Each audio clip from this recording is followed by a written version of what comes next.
నమస్తే welcome to social post నేను Mounika AP రాజకీయాలపై సంచలన విషయాలు బయటపెట్టిన కేకే కొత్త సర్వే దాదాపు 19 మంది ఎమ్మెల్యేలపై ప్రజల్లో తీవ్ర వ్యతిరేకత ఎవరా ఎమ్మెల్యేలు కూటమి శ్రేణుల్లో గొడవలే ఇందుకు కారణమా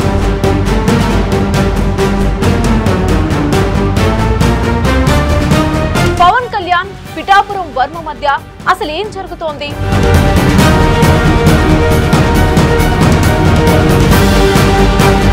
కూటమి ప్రభుత్వంపై మరిన్ని ఆసక్తికర విషయాలు తెలియాలంటే ఈ వీడియో చివరి వరకు చూడండి.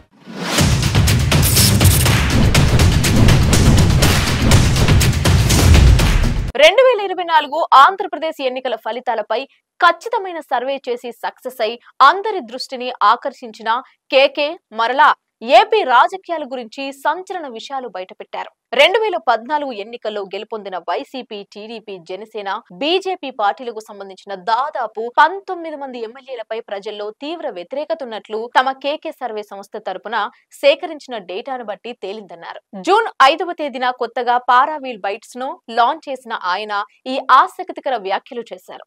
అయితే ఆ 19 మంది ఎమ్మెల్యేలు ఏ పార్టీకి చెందిన వారు అనేది ఆయన బయటకు చెప్పలేదు. దీంతో రాజకీయ వర్గాల్లో ఈ విషయంపై తీవ్ర చర్చ జరుగుతోంది. కూటమిలో భాగమైన తెలుగుదేశం పార్టీ 144 స్థానాల్లో పోటీ చేసి 135 స్థానాల్లో విజయం సాధించింది.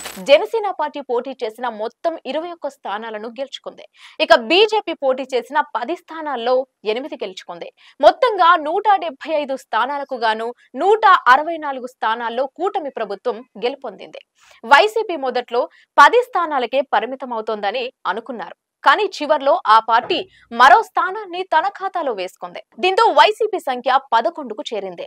ఇక ఇదిలా ఉంటే కేకే తాజా సర్వే ప్రకారం 175 మంది ఎమ్మెల్యేల్లో 19 మంది ఎమ్మెల్యేలపై తీవ్ర వ్యతిరేకత ఉన్నట్లు తెలిపారు. ఆ 19 మంది ఎమ్మెల్యేలు ఎవరు అనేది ప్రస్తుతం రాజకీయ వర్గాల్లో చర్చ జరుగుతోంది. గత కొంతకాలంగా టీడీపీ, జనసేన పార్టీ శ్రేణుల మధ్య ముసలం కనిపిస్తోంది. కూటమిలో భాగమైనప్పటికీ కొన్ని నియోజకవర్గాల్లో ఆయా పార్టీల కార్యకర్తల మధ్య విభేదాలు బాహటంగానే బట్టబయలవుతున్నాయి. ఇందుకు డిప్యూటీ సీఎం పవన్ కళ్యాణ్ నియోజకవర్గమే ఒక ఉదాహరణ. ఇక్కడ టీడీపీ, జనసేన శ్రేణుల మధ్య పచ్చగడ్డి వేస్తే భగ్గుమంటోంది. ఇక మరోపక్క బీజేపీ తరపున గెలుపొందిన నేతలు స్థానిక టీడీపీ నాయకులతో అంటనట్లుగా ఉండటం ఒక కారణం.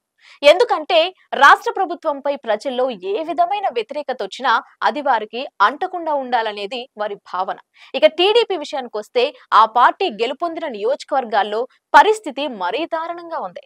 ఆయా నియోజకవర్గాల్లో బీజేపీ, జనసేన పార్టీలు అసలు ఉన్నాయా అన్నట్లుగా కనిపిస్తోంది.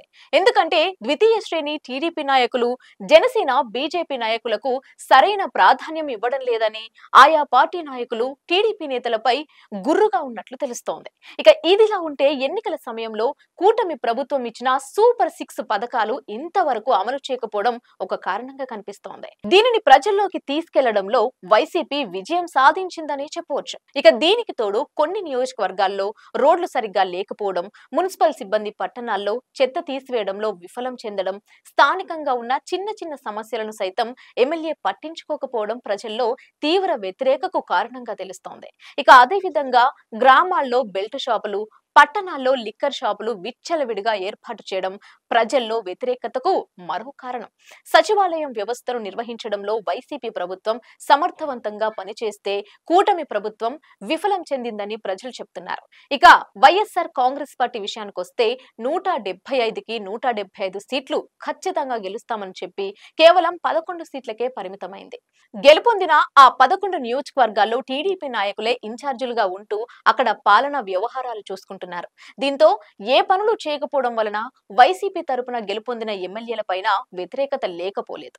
ఈ నేపథ్యంలోనే 2024లో గెలుపొందిన 175 మంది ఎమ్మెల్యేల్లో 19 మంది ఆయా పార్టీల ఎమ్మెల్యేలకు అప్పుడొచ్చిన ఓటు పర్సెంటేజ్ లో దాదాపు 30% వరకు ఓటింగ్ తగ్గిందని 35 అంశాలపై సర్వే చేసిన కేకే సర్వే స్పష్టం చేసింది.